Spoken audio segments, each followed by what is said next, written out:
It goes without saying that Connecticut is a different place than it was 100 years ago. Gone are the days of industry with smokestacks spewing coal black smoke into the air. Factories have closed down and the old way of doing things has gone. But the memories are still in the landscape of our towns and cities. The story is in the soil waiting for someone to tell it. Christopher Kervick, former first selectman of Windsor Locks, made it a life's passion to tell the story of the Windsor Locks Canal and give voice to the untold masses who toiled from dawn to dusk in often lethal conditions to forge a better life. He joins us today on the Municipal Voice to tell their story. The Municipal Voice is the Connecticut Conference of Municipalities podcast in collaboration with WNHH LP 103.5 FM. I'm your host, Matt Ford. As always, be sure to give us a like and let us know what you're thinking in the comments. CCM's Municipal Voice podcast continues to present a key forum on important state-local issues. The views expressed do not necessarily reflect the consensus views of CCM or member municipal leaders.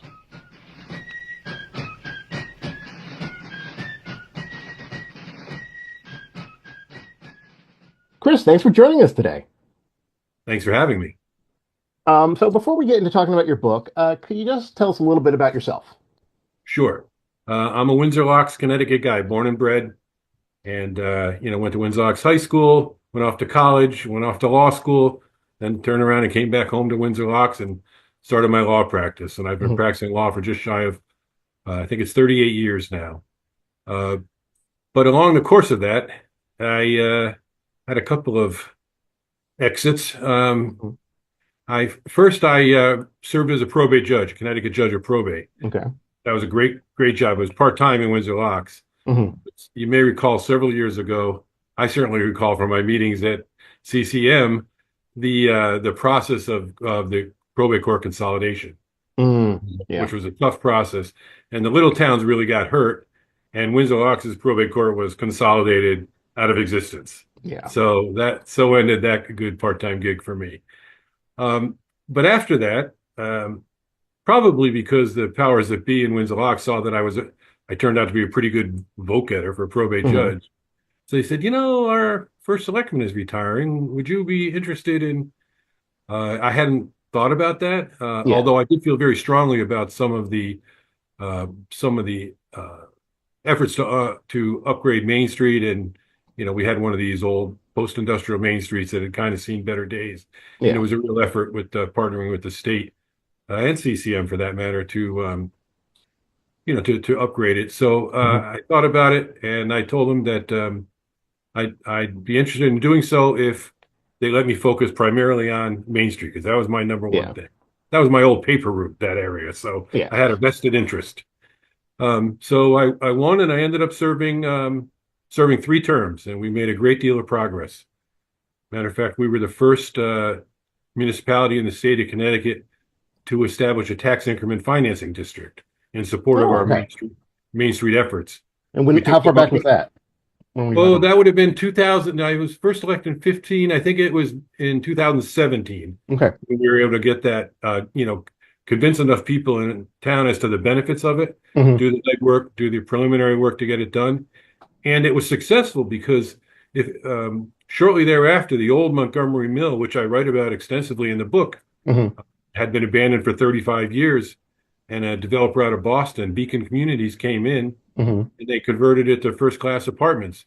And the number one reason they did it, what set you apart from other communities, was the tax increment financing district because of the benefits it offered to them. There were some gaps in financing, as there often is that type of project.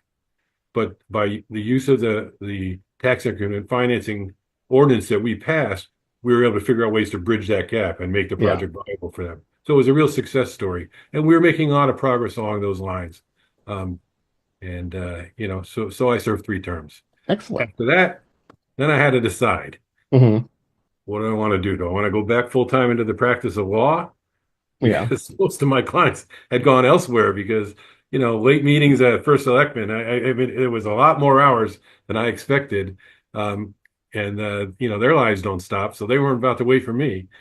And so I decided I really didn't want to retool back up to where I was. I still practice, but I'm very selective about the type of cases that I take now. And then we had coincidentally had picked up sort of a fixer-upper property in New London, Connecticut. And was my, one of my diversions on the weekend was to go down there and fix it up. Yeah. And so about the same time that happened, I did work briefly in the Bronin administration Hmm. in Hartford and economic development for them. But when his when he chose not to run for reelection, that was kind of the writing on the wall for me. Yeah. So we moved to full time to New London into the now fixed up property down there. And one of the drivers behind that was that I my house is within walking distance, like a block away from Mitchell College, and Oh, very nice. I approached them about teaching as an adjunct, teaching a local history course, which had been my passion. Yeah. And they liked the idea, and one thing led to another, and I'm finishing up my third year doing that. It's been a very successful course.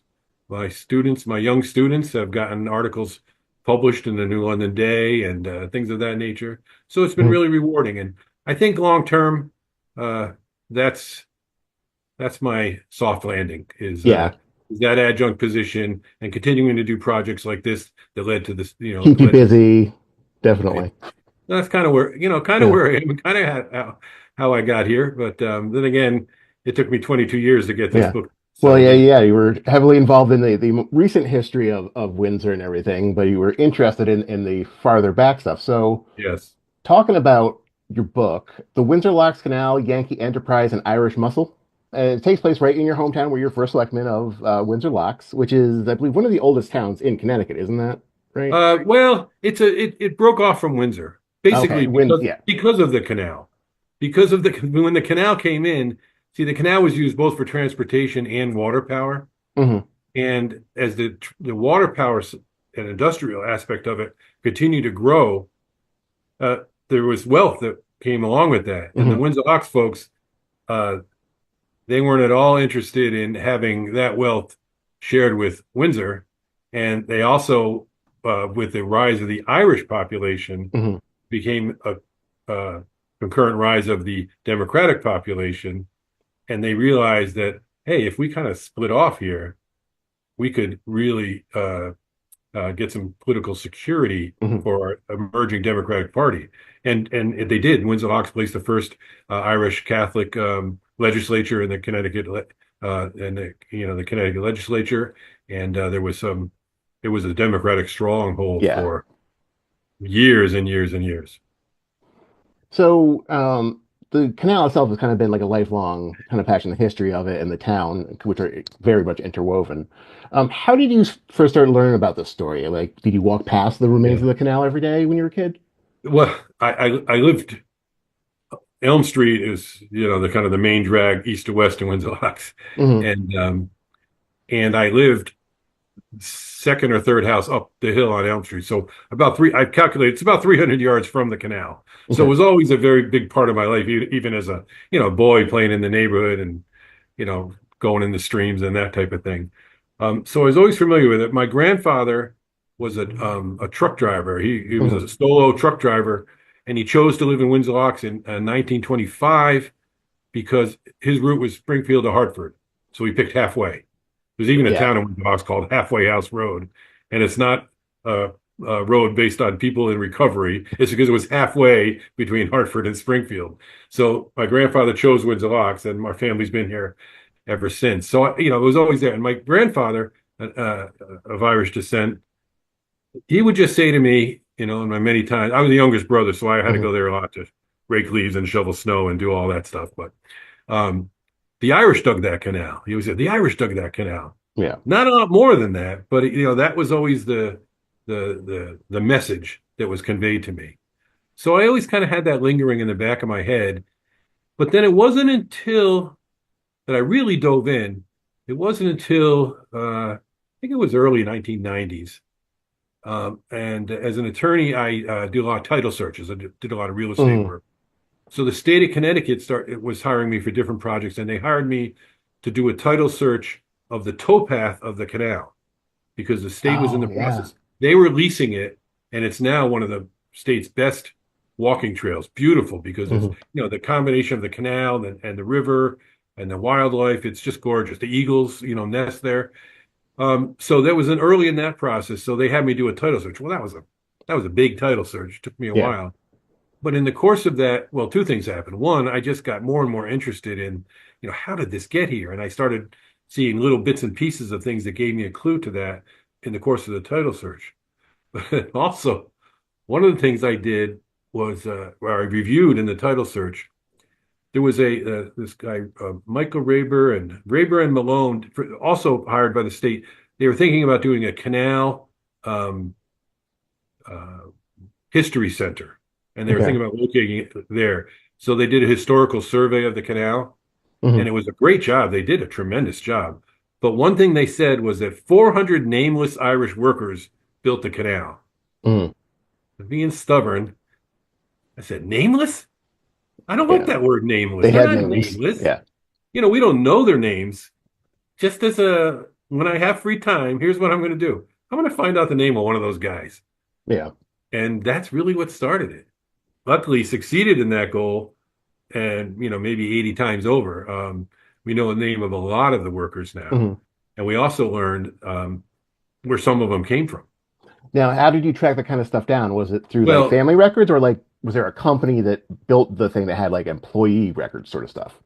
so there was several different sources, but one initial source, because the canal straddles the Windsor locks. Well, then it was just Windsor Hmm. Suffield line, and a couple laborers I was able to determine were buried in the Old Center Cemetery in Suffield. Hmm. And in both cases, it was a later relative came over and placed a gravestone on the site. Okay. Well, one of them, for example, was Michael Costello. Well, they spelled it. No one knew how to spell then. Yeah. Most of them were, unfortunately, there was no education available for Catholics in Ireland, so they were illiterate. But it was spelled Costello, Costlo. Hmm. But it said of Kilfinane, Limerick, Ireland. And so I said, nah, I have a really got a good clue about where this Where to start fellow was looking? Yeah. from. So the canal was constructed between, generally we say 1827, 1829. Hmm. But that was sort of the ceremonial opening. It wasn't really done in 1829. Okay. They just had a lot of pressure on them to have an opening. Like a So section was open or something? yeah, so in November as the season ended in 1829, they had this big ceremonial opening, and they could get a boat up and down it, but there was more work to be done, and so Hmm. some contractors remained, and then even after that, the canal company itself hired some of the individual Irish laborers, and they were taken on as laborers or to fix leaks and Hmm. troubleshooters, and watchmen, that type of thing. Yeah. So now I had Costello out of Kilfinane, Ireland. So where was my next trip? Kilfinane, Killing. Ireland. Yeah. And so one of the things that I do, and then there was a couple other instances where I was able to trace where the laborers came from in Ireland. Hmm. So one of the things that I try and do in the book is I bring the reader back to those spots, or all that we know about those spots, and what were the conditions in Ireland like at that time or in their youth That that would made have led them. going across the ocean to dig a Yeah, canal because this a is good operation. pre-famine. Yeah. This is pre-famine immigration. Mm. Famine immigration is 1845, 1855, but this is 1825. Yeah, it's not So that big this was an rush. earlier wave. It's a trickle starting. Yeah. Right. And so what were the conditions then? And Mm. really it was labor unrest. It Yeah. was, all the land had been given to English landlords who had been, served in when Oliver Cromwell conquered Ireland, and they were all the land that was owned by Irish people was taken back by the king and then redistributed to Cromwellian soldiers or other people who Yeah. had, met with the favor of the king. So there was a lot of tension between landlords and peasant, at the time. Yeah. Kilfinane, Ireland was one particular one where it was a real hot spot. Yeah. So for that generation, there was no opportunity. There was no opportunity because the way the land was divided was based on a system that kept splitting the land, splitting the land, splitting land. It used to be the oldest son would inherit, so the farm would stay intact. Yeah. But now they kept splitting it and splitting it and splitting it. So every And generation they had a have smaller piece. Yeah. yeah, they had a plot of land that wasn't enough to sustain their own family. So people had to go. There was, Yeah. I mean, the famine took care of that to some extent because a lot of them died in the famine. But leading up to that was where the real pressure point was. So I Yeah. talk a lot about that because I try and set that off against what's happening here. Hmm. Why did these Irishmen show up here, and why were they so available to do the work that no one else was willing to do. Yeah. So you're talking 1820. So this is pre steam engines. This is all being dug by Well, hand. no, This the is steam engines had just come out, but okay. so Robert Fulton, who is not he's not the inventor of the steam engine, but he's the one that sort of brought it into Figured out how to um, bring it to market. Yeah. to bring it to market. He had a monopoly on it, and New York waters, and it was tricky. But those were larger steamboats. The canal, see, at the same time that Windsor Locks Canal was developed, Hmm. it was in response to New Haven. The Erie Canal had just come in, and everyone realized that this was going to be the big new technology and how Yeah. transportation was done. So Farmington, including James Hillhouse and all the big guys in Farmington, they say, "Hey, let's do our own canal." Because Hmm. New Haven doesn't have they don't have any inland transportation much beyond the harbor. So Okay. they said, let's build an overland canal from New Haven all the way to Northampton, Mass on the Connecticut River. And we will then bypass Middletown, Hartford, and Springfield. And we'll have this direct inland route, and then we'll be on the hub. We'll be at the point of that, and we'll become very prominent because this is where all the So commerce is. previously, New Haven, Harvard Springfield were the spots, and they're like, we're going to skip over that and have our own special. Right. They're going to Okay. have their own special. So the rich guys in Hartford, the merchants who previously were enjoying the benefit of the commerce going up the river, Hmm. they kind of panicked. They said, "Oh, we're in trouble." Prior to that, see, everything was smooth until they got to Windsor Locks, but then there was a 5 mile stretch of rapids, Hmm. and the sloops couldn't get by that. So they used to have to offload the goods into warehouses in Warehouse Point. That's how it got its name. Okay. Transport it by mule team overland up to Springfield, put it back on boats, and then go farther north up to northern Mass and Vermont. Hmm. And that was fine when there was no other alternative because it was expensive. You had to pay these guys to pole it up over the falls or to cart it over land. But then when New Haven offered this alternative, Yeah. Parker guy said, "Oh no, now we got to do something." So that's when they came up to the plan to not only build this canal, but to buy up 5 other existing canals that were already up in Massachusetts and Vermont Hmm. and tie it all together in one enterprise. They never really pulled off the full plan of getting all those canals. Yeah. Massachusetts would not play ball with that. But the Windsor Lock Canal was the first big project that came of it, and that's why the canal is here. It was in competition. It was in fear that New Hmm. Haven was going to pass them by. You are listening to the Municipal Voice on WNHH 103.5 FM. The Yeah. rivalry between Hartford and New Haven, which was always strong, Yeah. it exploded at that point. I mean, they were just every week they were blasting each other in the New Haven Register, the Hartford Times, the Hartford Current, the editorial pages. They were just, that scheme's no good and that thing. Yeah. And then when they started building the canal and they had a little setback, they had a Hmm. cave in or something.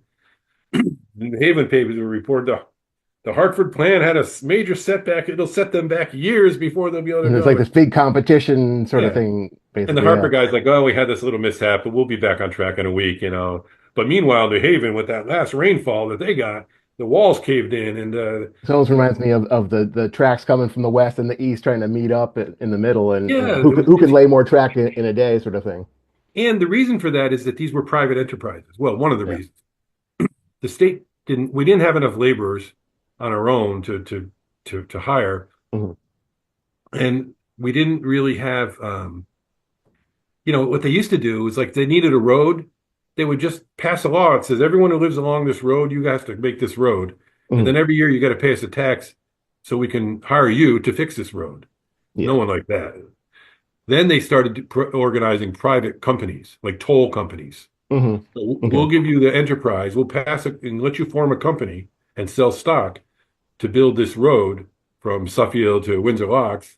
Um, and you can charge a toll and you can pay, once you receive up to 8% or whatever Yeah. on your investment, then it might become public, but it never really did because they never really made much money.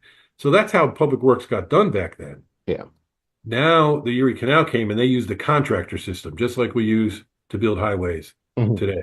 They hire contractors and they do a section and another and that was the way they had there. So they were in competition not just for the profits that would come from the tolls on the property, but they're in competition for laborers. Hmm. They were in competition with shippers as to which route they would choose. So it was naturally fierce. It Yeah, was the naturally best fierce. engineers, whatever. And were they experienced with this before that here, or were they bringing in people from like the UK for this kind of stuff? Yeah, that was the other problem. They didn't have any engineers. Okay. America really didn't have an established civil engineering system at that point. Hmm. So luckily, the Erie was kind of cutting ground. The Erie didn't know what to do. The Erie didn't. They didn't have engineers. They picked this really core of bright young guys. I Hmm. say guys because then it was all guys.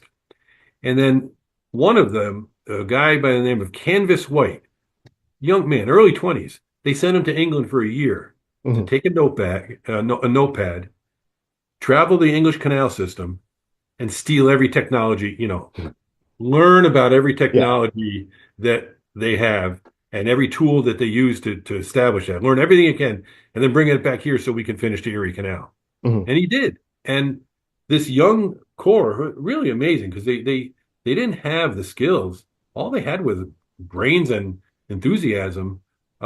They finished the Erie Canal, Yeah. and with the technology that they had basically imported, and when they couldn't import it, they made it up. But it worked. So those guys then became because once the Erie came in, then Mhm. everyone wanted to have a canal. Yeah. Then it was a boom. They saw how successful it was going to be. So these young engineers then started being hired. Oh, you're a canal expert? Oh, good. We have this project going on at Delaware Hmm. and Raritan Canal in New Jersey. Would you come work for us? So we hired, of all people, Canvas White was the one we hired. That very individual, Yeah. and he was the chief engineer of the Enfield Falls Canal. Now we know it as the Windsor Locks Canal. Yeah. So that's where we got the engineering. So you talk about these private companies doing this. Did they end up actually making money off of this, or did they kind of get screwed up by the trains coming in? Because I know that kind of Yeah, the new technology came around they didn't see coming it's a necessarily. great question. They actually looked at trains. Trains were already a thing when the canal was built, Hmm. and they did, an analysis. And the Yeah. analysis said, yeah, we don't think that's going to go anywhere, the Yeah. train thing. So we think we're safe. They miscalculated that. Um, so the heyday was only about 15 years. Yeah. 1844, the train came in, and it kind of quickly eclipsed the canal's full utility. However, it's often been, it's seen as a bright line. Well, 1844, the train came in, that was the end of the canal, and that Hmm. was all trains. But that's not really true. There was a real gradual shift. Heavy freight was still coming by canal. Yeah. Hazardville, where the Hazard Powder Company is, a lot of the powder in the Civil War came from the Hazardville, Enfield, Connecticut. Hmm. Uh, that was considered too dangerous to ship on trains. Mm. Jostling around, sparks flying Sparks everywhere. coming off of the engine. Yeah. All that came through the canal. And that was 20 years after the train came in. Hmm. So even in 1900, there's at the Thomas Dodd Archives at UConn, they have the lock tenders logs, Hmm. and you can check the log, and he records everything that came through. At that point, it wasn't as much, like 1900 is one I recall, and it was more pleasure craft.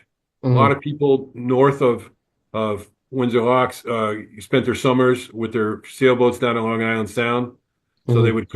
they would bring their boat down through the canal, and so because they couldn't get past the rapids with their Yeah. sail.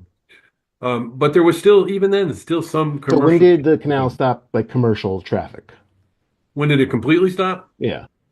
I would say um, one of the historians who was Locks mentions coal coming to him by canal in the late 1880s. I can't recall Hmm. 1888. It's coming to my mind. I think that was then there was some tariff changes or something along the Hmm. should mention tariffs. There was some changes in fees that came along around then that really didn't make it as economically viable to continue Hmm. to ship by the canal. So then it really shifted to commercial traffic. But there was traffic on the canal through the early part of the 1900s. I remember, and I talk about it in the canal. well, I don't say how old I am, but I remember as a boy, it was in the 70s, Hmm. and this kid came running up the hill toward my house as a neighbor. There's a boat in the canal. There's a boat in the canal. And all the kids, we were playing football or whatever, we ran down the hill, and there was a boat making its way through the canal. That was the early, maybe Hmm. 74, some So 75. are there still sections that you can go through like on a kayak or something? Well, no, because the canal itself has always been privately owned. Okay. And so it's now owned by it was the Connecticut River Company, and then Hmm. but ultimately that their interest of the canal got bought out to the last mill that still is on the canal, which Hmm. is was the C.H. Dexter Paper Company. Now that's called the Alstrom Company. But it's still operating and making paper to this day. They own the whole canal because even though they don't use water power from the canal per se, they Hmm. use water from the canal in their Paper making. manufacturing process, and they need to keep the water flowing. Yeah, So Kimberly Clark down in New Milford is on the Housatonic like that too. Yeah. yeah, I think it's the same thing. It's tricky because I'd love to see more preservation, Hmm. but because it's one of the few canals from the area that's still what they call in water. Yeah. So there's a lot of historical significance to it. I hosted a group from the Canal Society of New Jersey came up to look at the canal a few years back. There's a lot of nationwide interest in the canal because Yeah. you can see in Windsor Locks what people can only read about in other canal communities because the canals are no longer intact or in water. Yeah, I mean, Um, I'm down in New Haven, and there's sections of the Farmington River Canal going through downtown, but unless you know the history of it, you wouldn't even necessarily recognize it because it's just yeah, stuck between a building here or there. yeah. So it is from a historic preservation point of view, it's a real gem. Yeah, And preservation of the existing canal is something, but you can't get in a boat and go down there because it's privately owned and there are liability concerns. got it. However, the Dexter Alstrom Company, they were still very accommodating in Mhm. opening up the towpath to people there for recreational purposes, and that you can see. So you can walk the entire length of the canal, and Really, it it's goes through it, just not supposed to go off into the rest of it. right, right. It's about a 5.5 mile stretch, a walk, or bicycles or Mhm. walking, and it's heavily used, heavily Yeah, used. and the I remember I towpath, was that's in where office, the horses would be that would like pull the barges. Is that the idea? right, because when one of the ways that they responded to the threat from New Haven, they said, "Well, we got to." I remember this term from an advertising class I took in college. USP, unique selling principle. Hmm. We have to do something with our canal that sets us apart from New Haven.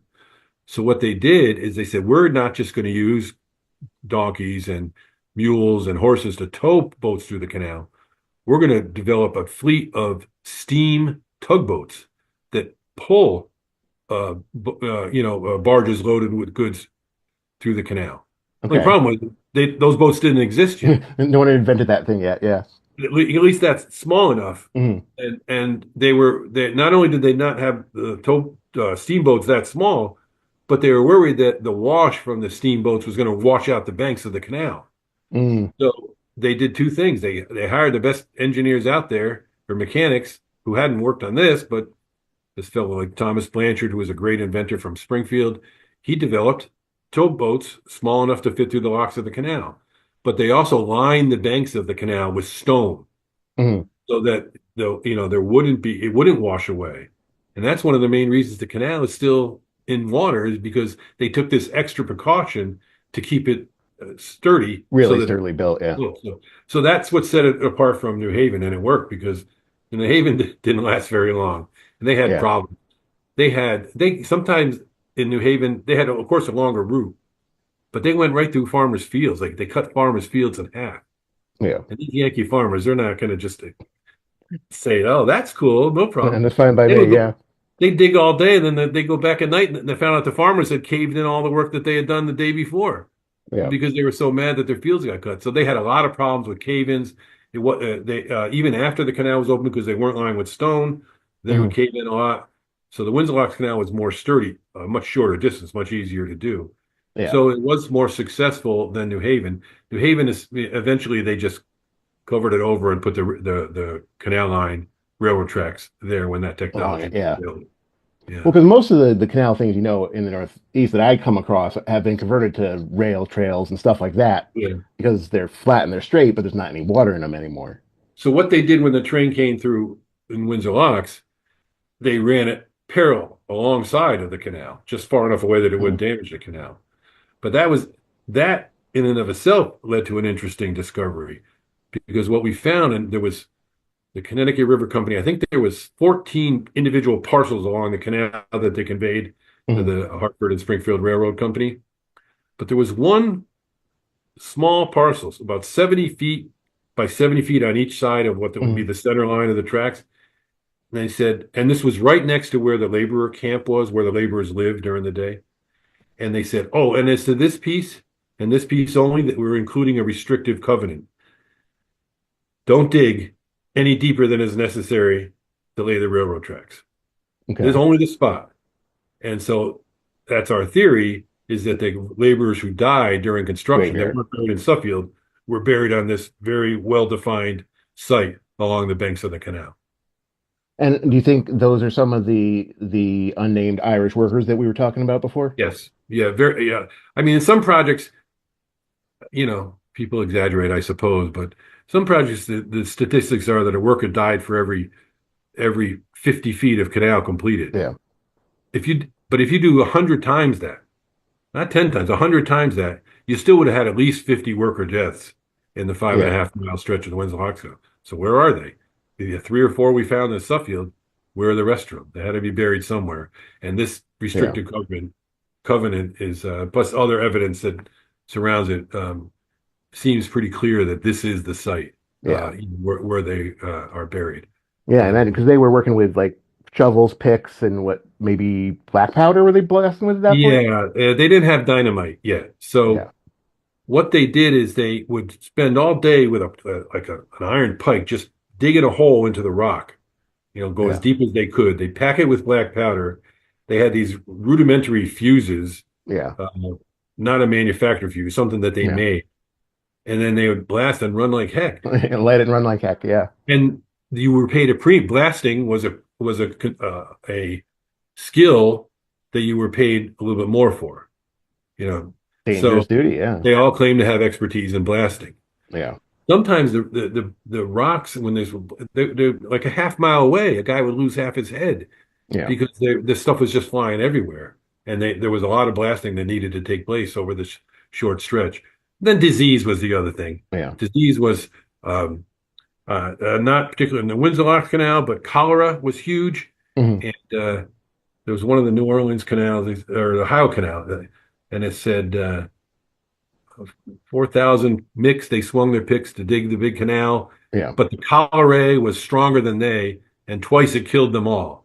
So twice cholera wiped out the entire workforce, and it's brought in Yeah. more workers. So it was Wild brutal. stuff. Yeah. So I said I got to name some of these guys. Yeah. That's what I've been doing. Aside from trying to learn everything I can about the canal, and I'm happy to say that I have been able to name some, and I've even been able to identify a few that stayed in Windsor-Locks and raised their family there Mm. after. These are the ones that were hired on by the canal company to Yeah. do So the the ones watershed that work. yeah didn't die there, they lived, they Yeah, made it through and lived yeah, the dream. They yeah. succeeded. New York was like the way station. Like all the canals went to Hmm. New York and waited for work. And the Hmm. contractors would come down and say, "Look, I need 40 guys for this project in New Jersey or Connecticut, wherever." And then they'd pick up 40 and go. And then when that was done, unless the contractor immediately had work from somewhere else, they'd go back to New York and they'd wait for the next contractor to show up. So with very few exceptions, they all moved on after. Yeah. But like I said, I've been able to find six or eight that remained here after, Hmm. and I write about them and all the genealogy work that I've been able Are to there still do. some people in town today that are descended? Yes. Yeah. Yeah. Well, good question. I think there are, but there's a little gap on one that I'm trying to prove. Uh, but I've Rumor been able has to it. trace them. I've been able to trace them. I've reached out to some. Haven't had so much luck um, with tracking people, but I do have a list. Mm. Even though I wrote the book, it's only been Yeah. 22 years, so I still got, I got plenty of time to continue. I have a list of people that I need to contact still and Hmm. try and see if I can convince them to, this day and age, you get a call on the phone or an email from somebody you never heard of, you probably just delete Think it it's a scam. and Yeah. move on, right? So that process wasn't as I had all this enthusiasm, but I don't think they had that much enthusiasm. But that's that process is ongoing of trying to So identify. it in that process of trying to identify these people, through part of that you were first selectman. How did you try to honor some of these people when you did rediscover their names? Yeah. Well, and this is one of the things that it was nice that when I was elected as first selectman, I was able to have a little bit more influence over the matter to try and what I thought it was a historical wrong that these people were not just forgotten, but they were ignored. Mhm. They were ignored. Um, I linked up finally. For years, I tried to think, even before I was selectman, trying to figure out how we could get some sort of memorial. Of course, it's private property where the burial ground is. But we finally linked up with the Hartford division of the Ancient Order of Hibernians, Mhm. and they were great. They really reached out and embraced this project, and they started a fundraiser, and they very successful in a pretty short period of time. They raised enough money to put a big, beautiful memorial to the canal workers, to all the canal workers. Mhm. But it mentions some who may not have survived their time there. In the meantime, we mentioned we developed that Montgomery Mill into apartments. So the canal property just north of it, Mhm. um, they well, part of the deal we made over the tax increment financing package Mhm. was that they would give this land to the town to put a park there. So we have a lower canal picnic area. Oh, So if you nice. walk the canal coming south, you can stay there, have a picnic, or you can start there. There's a little parking, and you use that as your base point for your hike or your bike ride. And so it's in that park is where this beautiful canal memorial was They can really erected. appreciate firsthand all the hard It's work that went great. into that. Yeah. And so many good compliments from people who are visiting and because they can learn a little bit about the history. And so this year it's on March 23rd. Each year around St. Patrick's Day, we do a sort of rededication Yeah. ceremony. And the way we kind of formalize it, we wear the top hats and the formal and Mhm. the idea is that we're giving these laborers the respect that they deserved all along but didn't get. Mhm. But better late Make it than up for never. lost time. Yeah, Totally. make it up for lost time. And it's been we get a good crowd. Uh, uh, Representative Larson has been particularly supportive of that annual event. Mhm. Senator Blumenthal has been there once or twice over the last few years.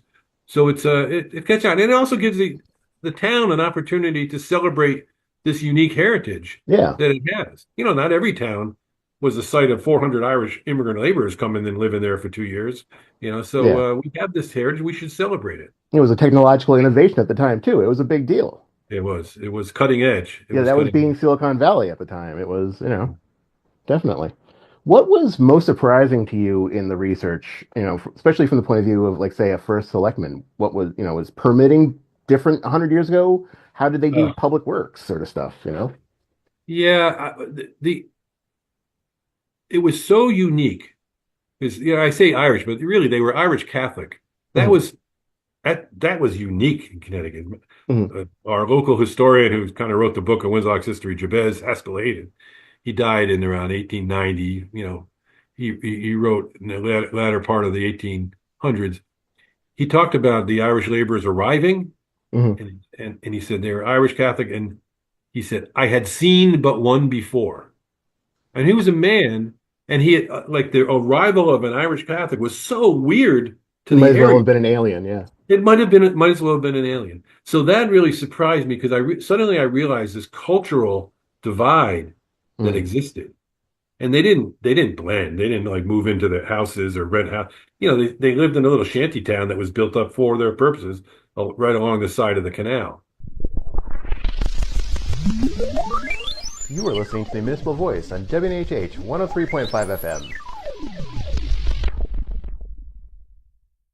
That was interesting, but then I realized that these were still fairly devout people, but they had no way to have their religious needs tended to.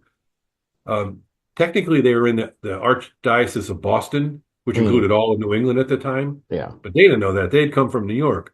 So early on in construction, one of them was seriously injured. And as people want in those circumstances, he wanted the last rites administered. Yeah. Where are they going to find a priest to administer the last rites? So two guys volunteered and they went to Hartford and they got on a steamboat. The steamboat service was available to Hartford. They took the boat back to New York and they convinced the priest to come up, and he did. Wow. And he came up about Reverend John Power, who is interestingly enough was in the Vicar General of the Archdiocese of New York, but it's Trinity Church was the base of it, and that's the church when the Twin Towers came down. Hmm. They had on the fence, they had all these signs. It was in Yeah, the way news. downtown there. Yeah.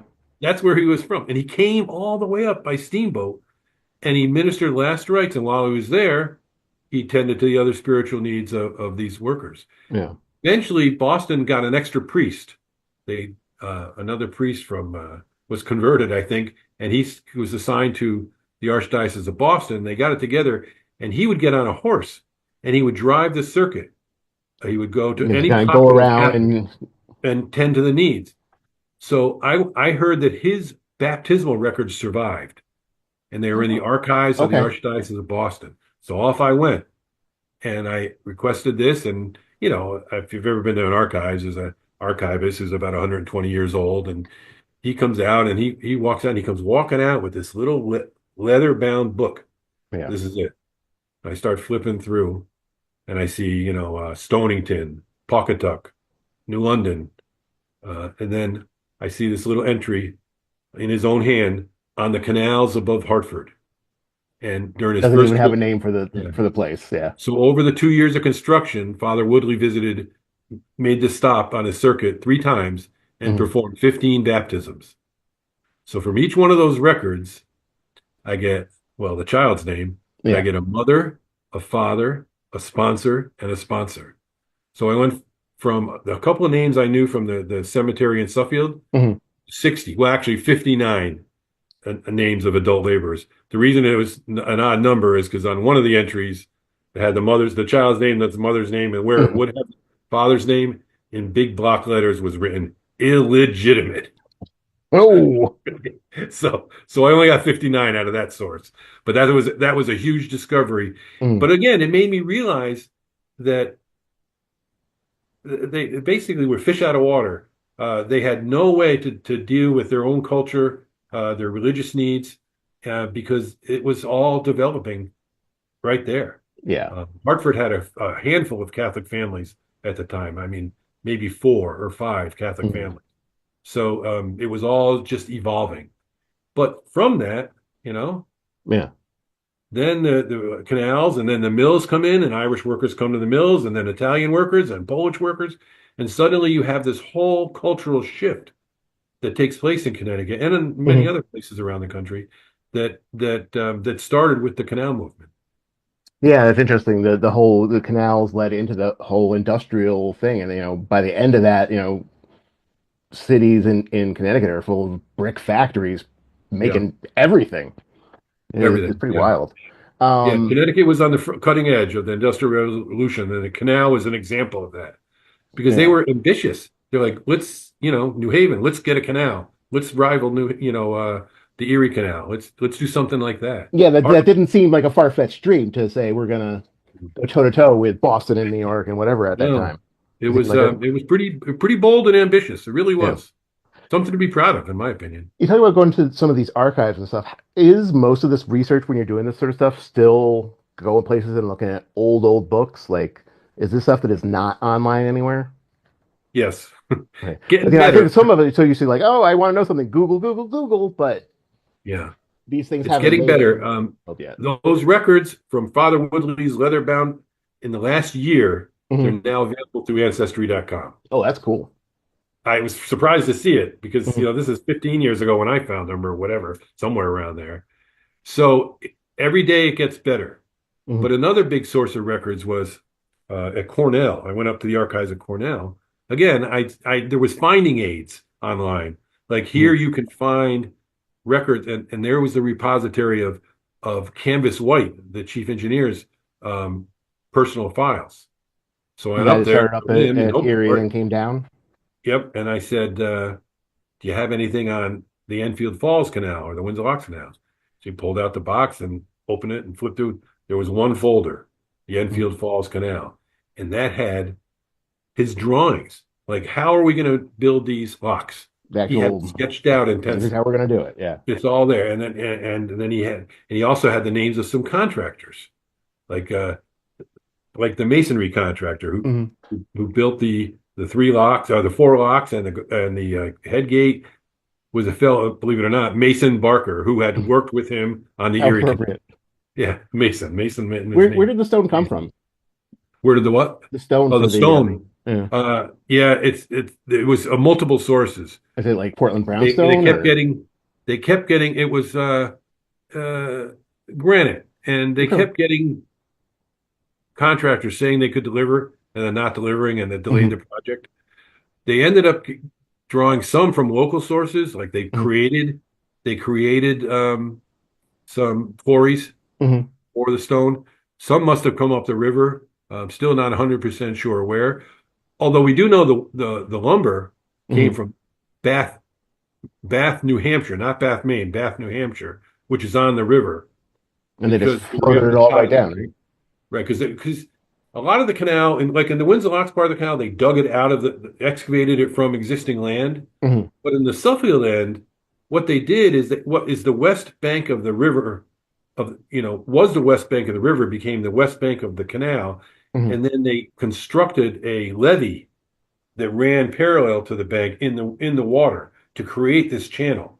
And Okay. then they would blast material out from the west side and throw it into these cribs, these giant cribs that they built out of these timbers from Bath, New Hampshire. And that would Hmm. sink them in place. And then they went all the way down. Really kind of And a so again, genius use of there what was you a had fellow, there. Yeah. a lumberman by the name of Carleton who supplied most of that wood and floated it down in rafts from New Hampshire. So we do know the source of most of the wood. The stone, we have some sources, but I still think I still think I'm missing one. There must be one large It was a place. kind of a patchwork of what they Um, could find as they went along. yeah, it got a little touch and go because no one could come through with what they promised. Uh, and we have Mason Barker's letters to Canvas White saying, "Look, I'm having trouble here. The guy that we made a deal with, he let us down in no uncertain terms, Yeah. and we got to come up with another one." So I found those records. Yeah, that is I great that you found could those like letters. firsthand from the people who were actually doing it, like Right. their So words. Yeah. firsthand, primary sources, and which is probably why it took me 22 years, but or at least one of the reasons. But knowing that this stuff, when I went in, I didn't even know this stuff existed. Yeah. Had it all been lost to history? But little by little, I over the years, I'd go a long time with not much, and then I'd And have would a you big say discovery. that your book is one of the first time that kind of all these sources of information have kind of been brought together into one sort of cohesive document? Well, yeah. What On the 100th anniversary of the canal, Hmm. actually, it was the 100th anniversary of the Connecticut River Company built the canal, but their financing arm was the Connecticut River Banking Company, Hmm. which actually turned into Society for Savings over the years. But on their 100th anniversary, there was a history of the bank written, and that contained some Hmm. pretty good stuff about the canal, but none of it had to do with the laborers, other than mentioning they were Irish laborers. So it Uh, was the history of yeah, the canal from the bank standpoint, sort of thing. right. And Yeah. it was the planners, it was the industrialists who financed the The canal. They money, the all do their rightful place in history. But I kept thinking, yeah, but there's another side there's another piece of this here picture that we're missing. that no Yeah. one's ever talked about. So this book talks about that. And it's not like I try and pull it back so all the glory goes to the Irish laborers. Yeah. But what I do conclude is that between the Irish laborers, the Hartford and industrialists, and these young civil engineers who Mhm. basically developed this out of nothing, figured it out. All three of them had to come together. They all needed each other for this to Yeah. work. And that's really sort of my concluding point in the book. If someone wanted to learn more about this, read your book, how could they find out more about it? Well, there's a couple sources. Obviously, my book is available on Amazon, Okay. Barnes and Noble. You just type in Windsor Locks Canal or Kervick, my last name. It'll come up on a Google search. Okay. And sales have actually been pretty good, maybe a little bit even better than I expected, Yeah. because there's a lot of interest in this. Hmm. So that's the first thing you can do, obviously, and I certainly would appreciate it if you do. You can come to our annual Canal Memorial. Like I said, this year it's at 1 o'clock on a Sunday, right in the Lower Canal picnic area, Hmm. and that's on March 23rd. Um, There are books about the canal. Well, the Connecticut River Banking Company is the one I mentioned, the 100th anniversary. Hmm. It's very good. Um, but you can also come walk the trail. That's probably the best way, really, because I always really enjoyed the trail because to me, it's this beautiful combination of industry and nature Mm. where they coexist in a great way. I mean, we got bald eagles along the trail, Yeah. but then also you've got a cut ledge that you can see was cut by man to to function in the canal or where the or bridges or an Mm. aqueduct. At one point, the canal had to pass Stony Brook and Suffield. Yeah. How do you get past the brook? It's a bridge that carries water over a brook. That's Yeah. still there. It's amazing. And so you walk the canal trail. That might be the best way to get a Yeah. feel for how From just wonderful out it of is. curiosity, from the trail, can you walk easily into like town anywhere? Yeah, well, yeah, the trail starts in Windsor Locks, right? You've got downtown, Right in the downtown. train So like if you station, wanted to get some lunch or and something, if you were going to go for a walk one yeah, day, it's there's right there. And okay. Suffield's maybe a mile away from the real center of town, but Mm. not far away. And they've got some great shops and And eateries you and would get stuff to that by walking down as the trail well. as well. Exactly. Okay, so you can Or make a nice afternoon out of it or something. yeah, or bring a picnic lunch and sit there and enjoy it. It's very it's always been well used, but I don't know if you recall, but I was in office when when the pandemic broke out. Hmm. Made my time in office even more challenging than I expected. Um, but there was a real push to get outside because everyone felt so cooped up. So Hmm. public spaces had a real um, there was a real effort because you could get out on the trail, but you could keep a reasonable distance from other people on the trail Yeah. and get some fresh air. So usership skyrocketed during Yeah. COVID, and it And there really was has also been some now. grants going around at that time too, the ARPA fund kind of stuff that Yes, people were trying to yeah, turn into yeah. things for outdoor public use. It was a success story, and it really helped a lot of people. I hope get through it. Matter of fact, and DEE, uh, uh, Energy and Environmental DEP. Um, we normally don't open until May 1, Hmm. close at the end of November.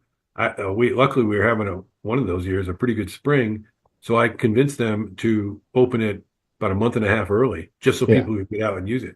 And they agreed, and they did.